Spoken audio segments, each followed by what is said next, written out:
Hi, hello guys. This is Kuyang Jobs. Yan, kagaling ko po ng SBMA Fire Department. Nagpa-schedule po tayo ng inspection para po sa company. Yan po. And yan po, naisipan ko, bigla kasing umulan. Tapos bigla rin huminto. Tirik na tirik yung araw kan na biglang umulan. Tapos bigla rin huminto. Kaya sabi ko, pahinga natin mag-discuss muna ulit ng isa pang topic. Yan po. Ang pagiging maingay po ba ay pwedeng maging isang krimen? Yan po. Yan, mga maiingay, no? Yung mga skandaloso, mga lasinggero, mga palengkero at palengkera. Ito po, para po sa inyo. Yan po. Yes po, pwede po maging krimen ang pagiging maingay. Yan po, ayon po ito sa Article 155 of the Revised Penal Code. Yan po. Article 155 of the Revised Penal Code ng atin pong batas. Apo. Ang sabi po rito is any person who within any town or public place shall discharge any rocket, firecrackers, or other explosives calculated to cause alarm or danger. Apo. Then, mga nagpapaputok. Kaya ingat po yung mga nagpapaputok na dapat po mayroong okasyon. Yan, tsaka at least magpaalam po kayo sa barangay at sa mga kapitbahay na meron po kayong ipapaputok. Yan po. Ito po yung mga firecrackers, no? Yan po, para hindi po sila magugulat o mabibigla kasi baka mamaya nakaka-istorbo po pala kayo. Meron po pala mga batang natutulog or mga senior citizens na kailangan pong magpahinga. Yung pong mga may sakit. Apo, baka bigla lang atakihin kapag bigla po nakarinig po ng putok.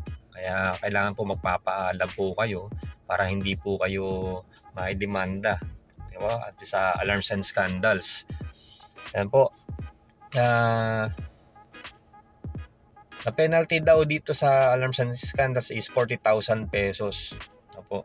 Kapag po naka-istorbo tayo at meron pong nagreklamo na ng alarms and scandals. Kaya kailangan po magpapaalam tayo. I-inform po natin bago po tayo maggagawa ng mga ingay.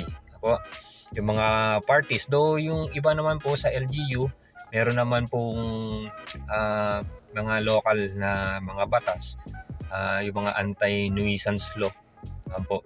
Nilalagyan po, kumbaga meron po tayong alarms and scandals, tapos ginagawan po nila ng limit or binibigyan nila ng pahintulot pero nilalagyan lang po ng hanggang anong oras. Usually po dito sa lugar namin is hanggang alas 10 lang po ng gabi.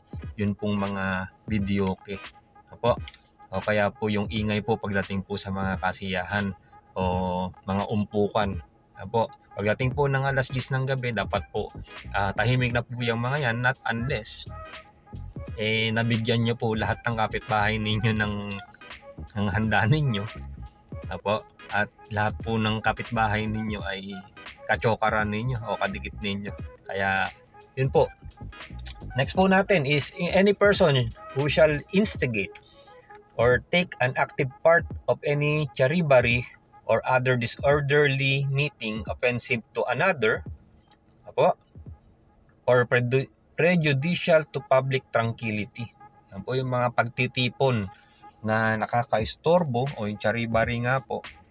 Yan po yung mga disorder na meeting. Yan po yung wala nang kamayaw na ingay pagdating po sa mga pagtitipon o either tambay yan o meron mang handaan o pagtitipon.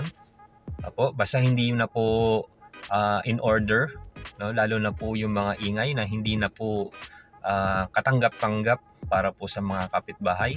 Yan po, pwede po yan kasuhan. Kaya lang, syempre, hindi natin alam sino doon yung kakasuhan natin, no? But yun nga po, since kung sino po, alam ba, kung kaninong bahay po yung nagpa-party, po, syempre siya po yung malaline in question, no? Siya po yung tatanong sino yung mga maiingay, no? Then bakit gantong oras na may nagbibideo pa at pagkalakas-lakas. Yung iba naman tolerated no?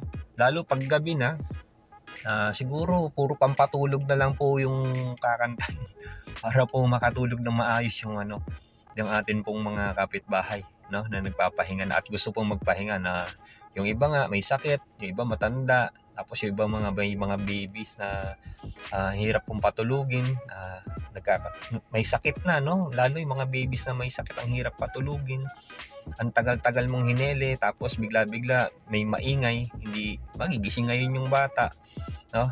I don't know kung kasama dito yung ingay ng muffler, no, especially ng mga motorsiklo at mga kung ano mang sasakyan. Wag na natin i-single out yung mga motor, do yun po yung pinakamarami. Hanggang ngayon di ko maintindihan bakit kailangan sobrang lakas, no. Pwede naman po may tunog yan, may tunog naman talaga yan, pero wag naman po sobrang lakas at nakakabulahaw po talaga, napakasakit po sa tenga. Apo.